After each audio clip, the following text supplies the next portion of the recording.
ইডিবি ভাৰতৰ এই বিশেষ অনুষ্ঠানলৈ মই দীপাঞ্জলিয়ে সকলোকে স্বাগতম জনাইছো। আজি আমাৰ এই অনুষ্ঠানত বিশেষ অতিথি হিচাপে আছে চিত্ৰশিল্পী তথা ভাস্কৰ্য শিল্পী লগতে কবি শিৱপ্ৰসাদ মাৰাৰ ডাঙৰীয়া। তেখেতে এই অনুষ্ঠানৰ জৰিয়তে আপোনালোকক তেখেতৰ এই যে যাত্ৰা সেই যাত্ৰাৰ সম্পৰ্কে কিছু কথা জনাব। প্ৰথমে ডাঙৰীয়া আপোনাক আমাৰ এই অনুষ্ঠানলৈ স্বাগতম জনাইছো। হয়, নমস্কাৰ। হয়, আমাৰ এই অনুষ্ঠানৰ জৰিয়তে যিসকল চিত্ৰশিল্পী আছে বা যিসকল শিল্পী আছে তেওঁলোকৰ সন্দৰ্ভত কিছু কথা দৰ্শকক জনাবলৈ আমি প্ৰয়াস কৰি আহিছোঁ। সেই আপোনাৰো এই যাত্ৰা আৰম্ভণিৰ পৰা আমি জনাম কেনেদৰে এই যাত্ৰা আৰম্ভণি হ'ল, ক'ত জন্ম হ'ল, অকণমান যদি কৈ দিয়ে আপুনি। মোৰ জন্ম বিশ্বনাথ চাৰিআলিত, আমাৰ গাঁও এখন খৰাকিমলু গাঁও। 1972ত মোৰ জন্ম। তাতেই আমাৰ এখন LP স্কুল আছিলে, সেই বৰকুৰা প্ৰাথমিক বিদ্যালয়, তাতে প্ৰাথমিক শিক্ষা আৰম্ভ। আৰু মোৰ এতিয়াও মনত আছে, আমাৰ যিজন প্ৰধান শিক্ষক কনক বৰা, তেখেতে কয় যে শিৱৰ নাক ওলাই থাকে কিন্তু কি ছবি আঁকিবলৈ নেৰে। তো সেইটোৱে আৰম্ভণি। তাৰপিছত ঘৰত দাদাই আঁকিছিলে ছবি। আৰু আমাৰ ট্ৰেডিশ্যনেলি আমাৰ ফাকুৱাৰ আগে আগে, দীপাৱলীৰ আগে আগে আমাৰ ঘৰত মানে বেৰবোৰ মচে, চোতাল মচে, তাত ছবি আঁকে মাটিৰে ৰঙেৰে। তো সেইখিনি ট্ৰেডিশ্যনেলি আছিলে আমাৰ। মানে ক'বলৈ গ'লে সেই শৈশৱত ঘৰৰ চোতালত যি ৰং তুলিকাৰে আপুনি চিত্ৰ সজাইছিলে বা স্কুলৰ সেয়া আৰম্ভণি তেনেদৰে হৈছিল। পৰৱৰ্তী সময়ত কেনেদৰে আপুনি আগবাঢ়িলে অকণমান যদি কৈ দিয়ে। তাৰপিছত যেতিয়া LP স্কুলত ভাল ছবি আঁকো, ভাল ছবি অঁকা দেখি ছাৰেও মোক মাতি ছবি অঁকাই, বৰ্ডত ছবি অঁকাই, ব্লেকবৰ্ডত। হাইস্কুলতো সেই একে কথা হ'ল, ব্লেকবৰ্ডত ছবি আঁকোতো এই লগৰ বন্ধু বান্ধৱীৰ লগত মানে মোৰ সেই ছবি অঁকা আৰ্টিষ্ট নামটো তেতিয়াই পালোঁ। তাৰপিছত যেতিয়া হায়াৰ ছেকেণ্ডেৰী পঢ়ি আছিলোঁ, হায়াৰ ছেকেণ্ডেৰী পঢ়ি থাকোঁতে মই ছায়েন্সত আছিলোঁ। তো ছায়েন্সৰ যিখিনি ছবি আঁকিব লাগে, সেই প্ৰেক্টিকেলৰ ছবিখিনি, তো সেইখিনি আমাৰ বন্ধু বান্ধৱ সিহঁতৰ ইমান যাৰ মানে ছবি বেয়া, তেওঁলোকে মোক আঁকিব দিয়ে। তো সেইখিনি মই আঁকি দিওঁ। তেনেকৈ মোৰ প্ৰেক্টিচটো হৈ যায় আৰু সিহঁতৰ লগত এটা বন্ধুত্ব আৰু বাঢ়িও যায়। ঠিক তেনেকৈ আৰম্ভ হৈছিলে। তাৰপিছতে হায়াৰ ছেকেণ্ডেৰী যেতিয়া মই পঢ়ি থাকোঁতে বিশ্বনাথ চাৰিআলি তাত খগেন বৰদলৈ বুলি শিল্পী এজন লগ পালোঁ। তেখেতে গুৱাহাটী আৰ্ট কলেজৰ পৰা পাছ কৰি গৈ তাত এখন আৰ্ট স্কুল খুলিছে। তেওঁ এডভাৰটাইজ দিবৰ কাৰণে গৈছিলে, আৰ্ট স্কুল নতুনকৈ যে খুলিছে, পোষ্টাৰটো তেওঁ লগাই আছিলে। মই গৈ চালোঁ এনেকৈ আৰ্ট স্কুল খুলিছে, আৰ্ট কম্পিটিশ্যন পাতিছে। তাৰপিছতে মোক মোৰ লগৰকেইজনে ক'লে যে তই তালৈ যা, তই পাই যাবি প্ৰাইজ। মানে মোক খুব মানে হেৰি উচতালে আৰু। তাৰ মই তেতিয়া গ'লোঁ। 11। তেতিয়া মই ছেকেণ্ড প্ৰাইজ পাইছিলোঁ। তেতিয়া ছাৰে মোক মাতিলে, খগেন বৰদলৈ মাতি ক'লে তইতো ইমান ধুনীয়া ছবি আঁকিছ, কিন্তু মোৰ তোক ছেকেণ্ড দিব লগা হ'ল। তো কাৰণটো কি, মোৰ কিছুমান টেকনিকেলি মানে ভুল হৈ আছিলে। তে কৈছে তই আহিবি, তোক বিনা পইচাত শিকাম। সেই তেনেকৈ বিনা পইচাৰে মানে ফিজ নোলোৱাকৈ আৰ্ট স্কুল আৰম্ভ কৰা। তাতে আপুনি বিশ্বনাথ চাৰিআলিতে শিকিলে।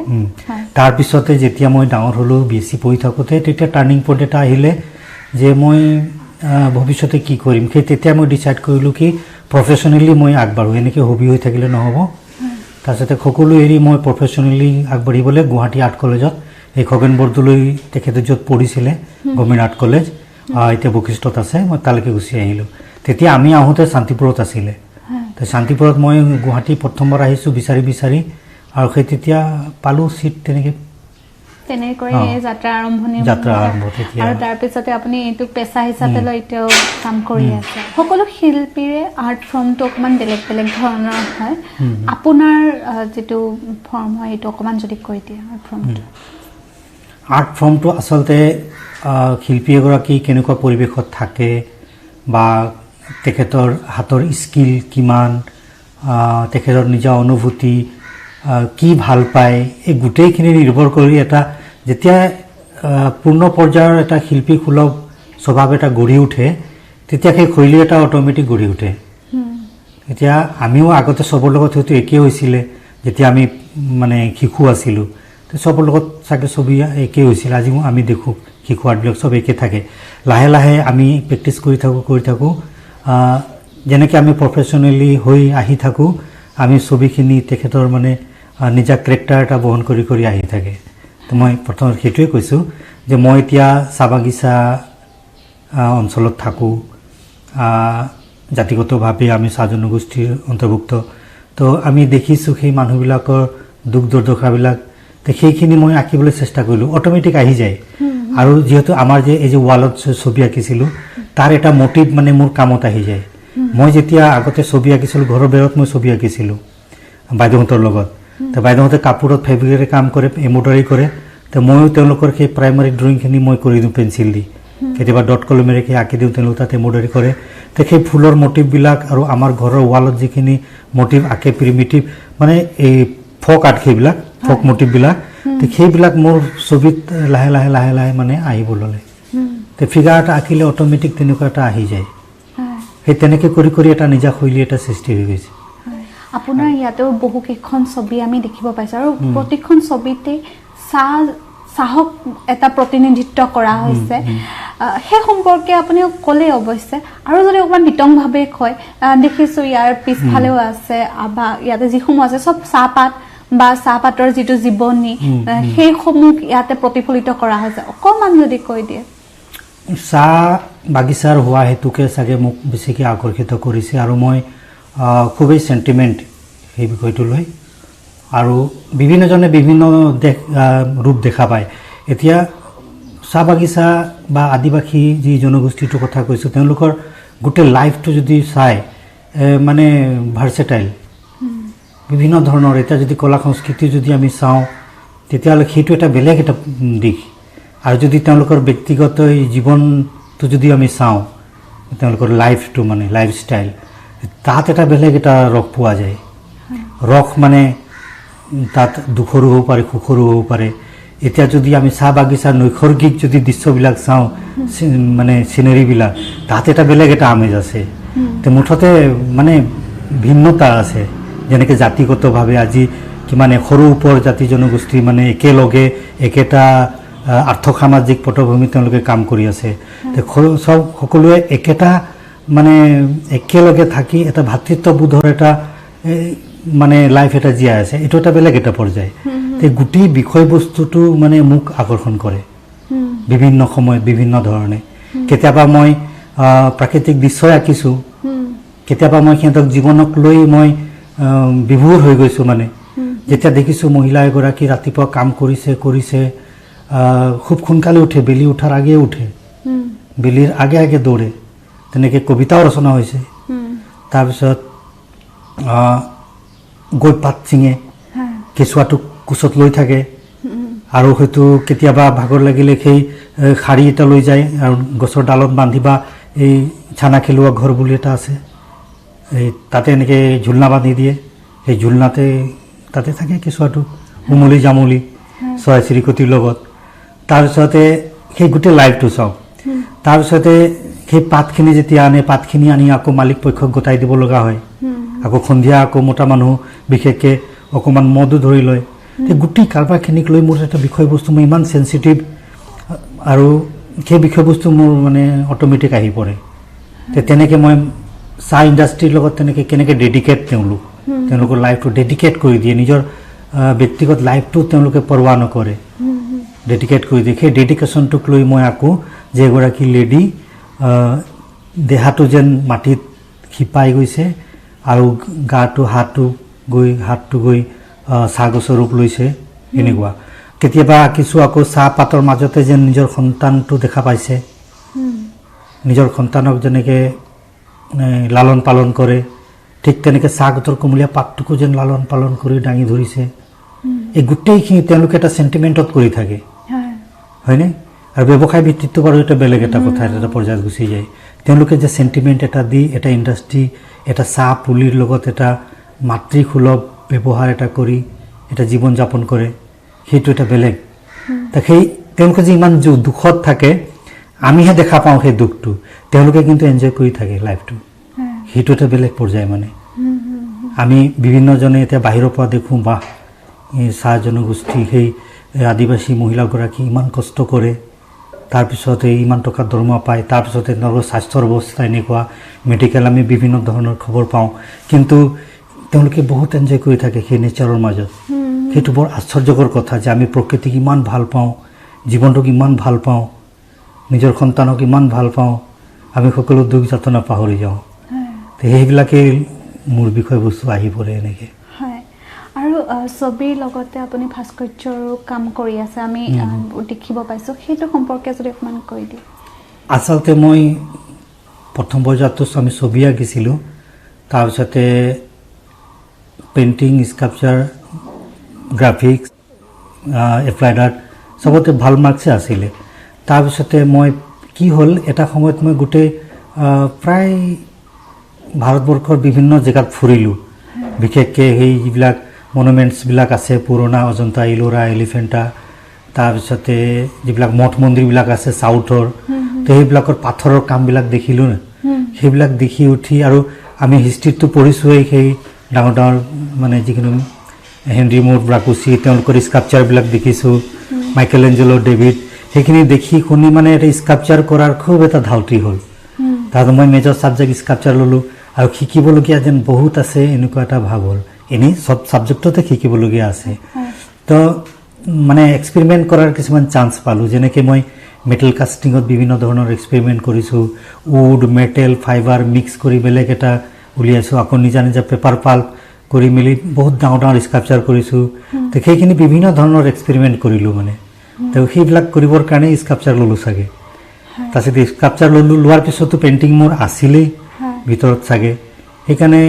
আৰু স্কাল্পচাৰটো সকলো সময়তে কৰা নাযায়, অলপ মানে আৰ্থিকভাৱে অলপ বেছি খৰচী।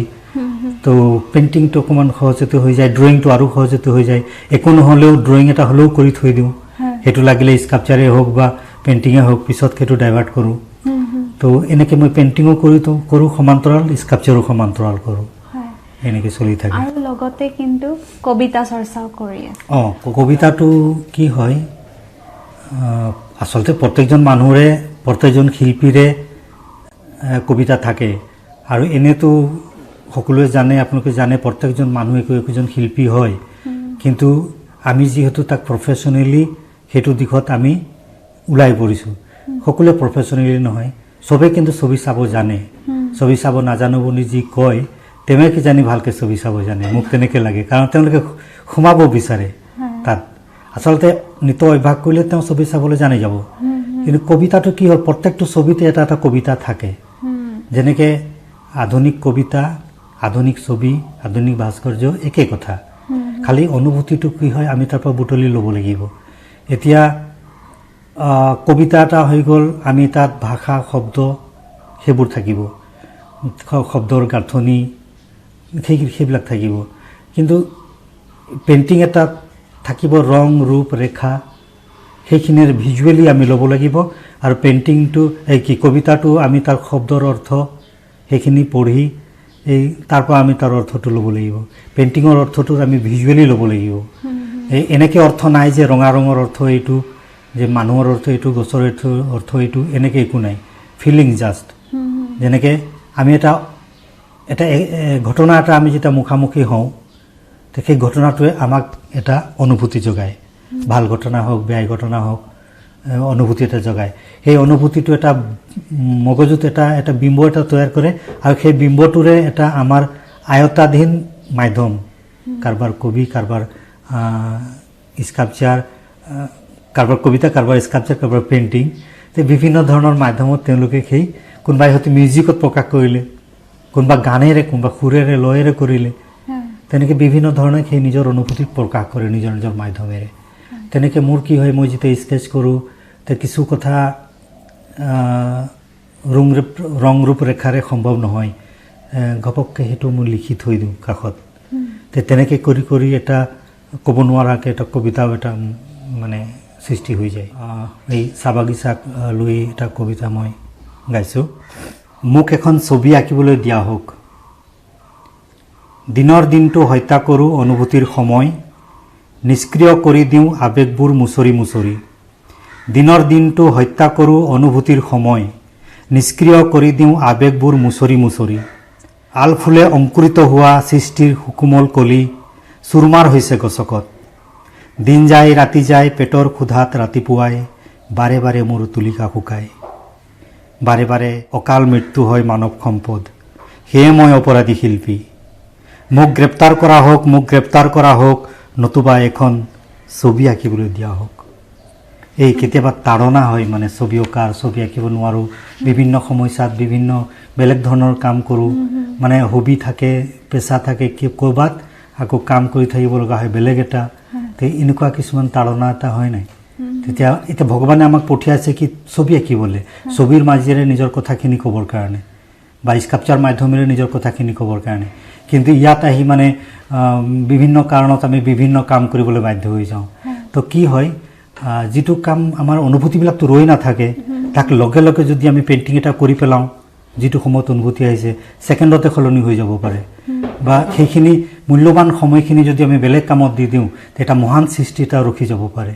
তো সেইটো কাৰণে মই ফিল কৰিছোঁ, নাই আমি সৃষ্টি কৰা মানুহক মানে সৃষ্টি কৰিবলৈ মানে পৰ্যাপ্ত মানে তেওঁক দিব লাগে, চান্স দিব লাগে, সেইটোহে ভাল কথা আমাৰ সমাজৰ কাৰণে ভাবোঁ। অন্য এটি কবিতা, এইটো চাহ বাগিচাৰ ওপৰত। কাকে দেবে তোৰ হাৰিয়ালি, হাৰিয়ালি তোৰ বদন, হাৰিয়ালি তোৰ মন, কাকে দিলি কেনে দিলি তোর গাঠিকের কাঁচা সোনা, ভুকে কান্দে তোর উদর, কান্দে তোর ছানা, কেউ মরল রেলে, কেউ মরল হুগলিতে, কেউ তো লুইতে, তোহ মরবে চা বাগানে সিরিজ গাছের ছায়ে, কানবি তো কাঁদ, হাসবি তো হাস সিরিজ তলে হাওয়া সঙ্গে, হারিয়ালি ধরতি তোর মা, তুহে উয়ার হারিয়ায়ের ছাওয়া হে কি, তবে তো তোর মন হারিয়ায়ের, তোর বদন হারিয়ায়ের, তোর ইতিহাস হারিয়ায়ের, তোর ভবিষ্যৎ হারিয়ায়ের, তোর মান হারিয়ায়ের, কাকে দেবে রে, কাকে দেবে তোর হারিয়ালি। এনেকুৱা সেই সেউজীয়াটো যেন কাৰোবাক দি দিয়ে, এনেকুৱা কবিতাবিলাক আহে। আৰু চিত্ৰশিল্পীসকলৰ ক্ষেত্ৰত মই যদি চাওঁ, তেওঁলোকৰ বাবে প্ৰদৰ্শনী এখন অনুষ্ঠিত কৰাটো একেবাৰে ডাঙৰ কথা। আপুনি বৰ্তমানলৈকে কিমানখন প্ৰদৰ্শনী অনুষ্ঠিত কৰিছে, একক বা গ্ৰুপতেই হওক? প্ৰদৰ্শনীটো গ্ৰুপ বহুত কৰিছোঁ, অগণন। আৰ্ট কলেজত সোমোৱাৰ পৰা প্ৰত্যেক বছৰে আমাৰ ষ্টেট আৰ্ট গেলেৰী আছিলে তেতিয়া, এই ৰবীন্দ্ৰ ভৱনত। প্ৰথমতে সাহিত্য সভা ভগৱতী প্ৰসাদ বৰুৱা ভৱনত আছিলে, তাৰপিছতে ৰবীন্দ্ৰ ভৱনত আহিলে। প্ৰত্যেক বছৰে আমি এখনকৈ পাতোঁ। সেই তেতিয়াৰ পৰা মানে হয়েই আৰ্ট কলেজত থকাৰ পিছত, তাৰপিছত মই Assam Fine Art and Craft ছ'চাইটিত মই এতিয়া এক্সিকিউটিভ মেম্বাৰ। তো প্ৰত্যেক বছৰে আমাৰ একোখন এক্সিবিশ্যন হয়েই মানে ষ্টেটত।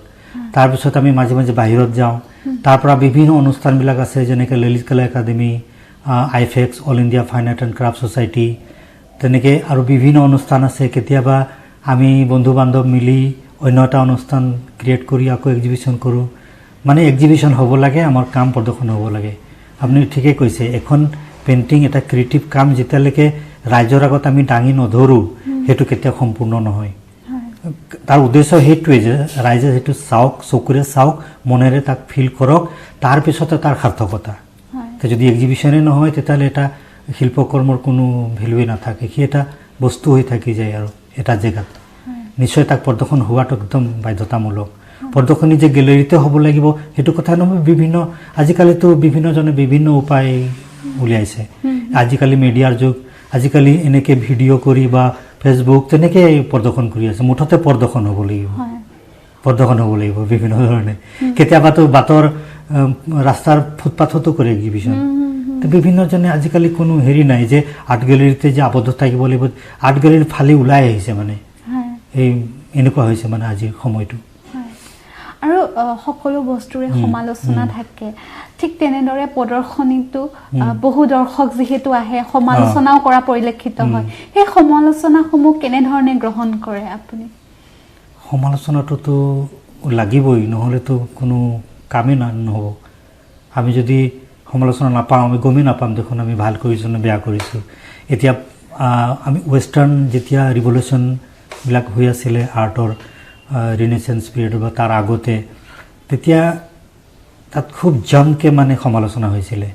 তাত এচাম মানুহ আছিলে, তেওঁ ছবি চায়, তেওঁলোকে আৰ্ট ক্ৰিটিক ভাল মানে চাব জানে, ক'ব জানে, সমালোচক তেওঁলোক। তো তেনেকুৱা আমাৰ মাজত খুব কম, দুই এজন আছে ভাল ছবি চাই তাৰ মূল্যাংকন কৰাটো বা সমালোচনা আগবঢ়োৱাটো দেই। কাৰণ চবেই জানে এখন ছবি সকলো দৰ্শকে চাব জানে নিজৰ নিজৰ ভাগে, কিন্তু তাৰ দুখ গুণবোৰ উলিয়াই ফহিয়াই ৰাইজক দেখুৱাব পৰাটো ডাঙৰ কথা। সেইকাৰণে খুবেই দৰকাৰ আছে আমাৰ মাজত একোজন সমালোচকৰ। তেনেকৈ আমি অলপ মানে ক্ৰাইচিছ অনুভৱ কৰোঁ সমালোচনা। কিন্তু কি হয়, আজি অসমত যিখিনি সমালোচনা পাওঁ আমিতো আশা কৰোঁ ভাল সমালোচনা হওক, জমকে হওক মানে। কিন্তু কি হয়, যিমানখিনি সমালোচনা হয় আমি সন্তুষ্ট নহওঁ মানে। তাৰমানে বেছিভাগেই ভাল হৈছে, তাৰপিছতে নোটবুক কমেণ্ট বুকটো ভৰাই দিব, ইমান ভাল এক্সিলেণ্ট কিবা কিবি সেইখিনি লিখি ভৰাই দিব। আৰু ফেচবুকত দিলেতো কথাই নাই, চব ভাল এক্সিলেণ্ট, ঢেৰ কিবা কিবি পোৱা যায়। কিন্তু সেইবিলাক আমি গুৰুত্ব দিয়া ভাল নহয়, মই কেতিয়াও গুৰুত্ব নিদিওঁ। তো ভাল সমালোচনা আমি বিচাৰি ফুৰোঁ। আৰু কেতিয়াবা কিছুমান ব্যক্তি আছে এই লিখনিৰ ঢংটোতে আমি গম পাওঁ এওঁ ভালকৈ চাইছে, তেওঁ ভাল কমেণ্ট এটা দিছে, সেইটো গম পোৱা যায়। তো এনেকুৱা সমালোচক আমি বিচাৰি ফুৰোঁ মানে। তেতিয়া আমি গম পাওঁ ঠিক আমি কোন পৰ্যায়ত আছোঁ। তেতিয়া মূল্যাংকন হয়, তেতিয়াহে আমাৰ উন্নতি হ'ব, নহ'লে শিল্পকলাৰ উন্নতি নহ'ব এটা সমালোচনাৰ যদি অভাৱ হয়। আৰু প্ৰদৰ্শনীৰ বাবে আপুনি অসমৰ বাহিৰতো গৈছে, বিভিন্ন ঠাইৰ মানুহক লগ পাইছে, এনেকুৱা কিবা স্মৰণীয় ঘটনা মনত আছে নেকি যিটো? অসমৰ বাহিৰততো বহুত জেগাতে কৰিলোঁ, কলকাতা, মুম্বাই, চেন্নাই, তাৰপিছত দিল্লীতো বহুতবাৰ হৈছে, ললিত কলা একাডেমীতো হৈছে, চণ্ডীগড়ত হৈছে। কিন্তু স্মৰণীয় তেনেকৈ মোৰ ঠিক মনত পৰা নাই। এই যে মানুহবিলাক পাওঁ, তাত বহুত মানুহ পাওঁ, গেট টুগেডাৰ হয়, ভাল লাগে। মাজে মাজে দুই এটা কাম বিক্ৰী হয়, এই বিক্ৰী হ'লে যিকেইটা পইচা পাওঁ খুব ফূৰ্তি হয়। কাৰণ সেইটো চবেই জানে যে ছবি মানে বিকা কিনা এই বজাৰখন অসমত নাই, খুব কম। তাৰমানে 1% হয়নে নহয় সন্দেহ আছে। কিন্তু বাহিৰত অলপ বিক্ৰী হয়, তাকো সময় লৈ কথা আছে কিছুমান। আৰু কামৰ কোৱালিটি থাকিলেতো ক'ৰবাতো বিক্ৰী হয়। আৰু তেনেকৈ মোৰ এবাৰ কাম লৈ গৈছিলে স্কটলেণ্ডৰ গ্লাছগো মিউজিয়াম। তেওঁলোকে মিডিয়াৰ যোগেদি খবৰ পালে, আহিলে মোৰ তাত কাম চালে। কাম চোৱাৰ পিছত তেওঁলোকে দুটা কাম কিনিলে, খুব সন্তোষজনক দাম দিছে। তেতিয়া খুব ফূৰ্তি লাগে, আৰু এটা কাম কৰোঁ লাগে। সেই তেনেকুৱা কথাবিলাক। চৰকাৰীও বহুকেইটা প্ৰকল্পৰ কাম কৰিছে, বিশ্বনাথ চাৰিআলিতো আছে, সেইটো সম্পৰ্কে অকণমান কৈ দিয়কচোন। আমাৰ অসমত কি হৈছে, খুব ষ্টেচু কালচাৰ হৈছে। ষ্টেচু কালচাৰ বুজি পাইছেনে? আবক্ষ মূৰ্তি বা ফুল চাইজৰ এটা ষ্টেচু, মানে অসমৰ ৰাইজ মূৰ্তিটো বুজি পায়, ভাস্কৰ্য, ক্ৰিয়েটিভ ভাস্কৰ্য। এতিয়া আমি বিদেশত যাওঁ, সকলোৱে দেখিছে, বিদেশত আজিকালি সকলোৱে যায়, প্ৰায় মানুহে যায়। যিসকল শাসনত মানে আছে, যিসকল বিশেষকৈ এডমিনিষ্ট্ৰেটিভ লাইনত কাম কৰিছে, তেওঁলোকে ভালকৈ দেখিছে যে আন একো নালাগে। দিল্লীতো যদি যাওঁ, কলিকতাতো যদি যাওঁ, তাত দেখা যায় যে ক্ৰিয়েটিভ কাম, যে শিল্পী এগৰাকীয়ে নিজৰ অনুভূতিক লৈ যিখিনি এটা দীঘলীয়া এটা পৰ্যায় পাৰ কৰি যিখিনি স্কাল্পচাৰ কৰিছে বা পেইণ্টিং কৰিছে, সেইখিনি তেওঁলোকে ক্ৰয় কৰি ৰাজহুৱা স্থানত স্থাপন কৰে, যাতে সি যুগ যুগ সেই এটা বক্তব্য, এটা অনুভূতি, ফিলিংছ এটা যুগ যুগ তেওঁ দি থাকিব। তো তেনেকৈ পেইণ্টিংবিলাকো কিনি তেওঁলোকে বিভিন্ন অফিচ, কোৰ্ট কাছাৰী এইবিলাকত মানে ডিছপ্লে কৰে, যাতে সেই পেইণ্টিংবিলাকে তাৰ এটা শিল্পীজনৰ অনুভূতিক যুগ যুগ কৈ থাকিব। সেই পৰম্পৰা আমাৰ ইয়াত নাই। ইয়াত খালি ষ্টেচু, বক্ষ মূৰ্তি, ক'ৰবাত স্কাল্পচাৰ বহাব লাগে, বছ ইয়াত ক'ৰবাত তিনিআলি নিচিনা জেগা পালে তাতে কোনোবা এজন বিখ্যাত মানুহৰ এটা ষ্টেচু বহাব লাগে। ভাল কথা, সেইটো হওক, কাৰণ সেই মানুহগৰাকীৰ যিখিনি কীৰ্তি তাক স্থায়ী কৰা হ'ল, এটা আদৰ্শ দেখুওৱা হ'ল ৰাইজক, সেইটো ভাল কথা। কিন্তু তাৰ লগতে যদি শিল্পী এগৰাকীয়ে কিমান কষ্ট কৰি তেখেতে বিশেষ ব্যক্তি, ভগৱানে পঠোৱা বিশেষ ব্যক্তি, শিল্পীসকল, গায়কসকল, লেখকসকল, নাট্যকাৰসকল, নাট্যকৰ্মীসকল, তেওঁলোক মানে সুকুমাৰ কলাৰ কৰ্মী হয়, তেওঁলোকো বিশেষ ব্যক্তি হয় সমাজৰ। বিভিন্ন ক্ষেত্ৰত আমাক সম্বৰ্ধনা জনোৱা দেখা যায়, সেইটো বহুত ভাল চিন, বহুত ভাল কথা। আমি প্ৰেৰিত হওঁ তেনেকৈ সম্বৰ্ধনা জনালে, বা তাৰ লগতে যদি পেৰেলেলি যদি যিদৰে আৰ্ট গেলেৰীবিলাক আছে তাত যদি নৃত্য যদি এক্সিবিশ্যন হ'লহেঁতেন আমাৰ এই এক্সিবিশ্যন হলবিলাক বন্ধ কৰি থোৱা হৈছে এতিয়া প্ৰাইভেট 2টা গেলেৰী আছে কিন্তু সেইবিলাক কোনো চাইণ্টিফিক নহয় তেনেকৈ যদি চৰকাৰৰ গেলেৰী থাকিলেহেঁতেন আৰু যদি কমিশ্যন আপুনি যিটো কৈছে কমিশ্যন ভিত্তিত যদি চৰকাৰে যদি তেনেকৈ ইনিচিয়েটিভ ল'লেহেঁতেন যে এটা ক্ৰিয়েটিভ কাম কৰা যাওক যে শিল্পীসকলক মতা যাওক আৰু এটা ক্ৰিয়েটিভ কাম কৰি প্ৰত্যেক কোৰ্ট কাছাৰী অফিচে মানে হেৰিয়া দি দিয়া যাওক এটা খুব ভাল কাম হয় সেইটো বা ষ্টেচু কালচাৰটো থাকক সেইভাগে তাৰ লগতে পেৰেলেলি যদি ক্ৰিয়েটিভ স্কাল্পচাৰবিলাক যদি কৰি কৰি ঠায়ে ঠায়ে যদি বহাই দিয়া যায় সি এটা সমাজখনৰ যিটো বৌদ্ধিক দিশটো প্ৰকাশ কৰে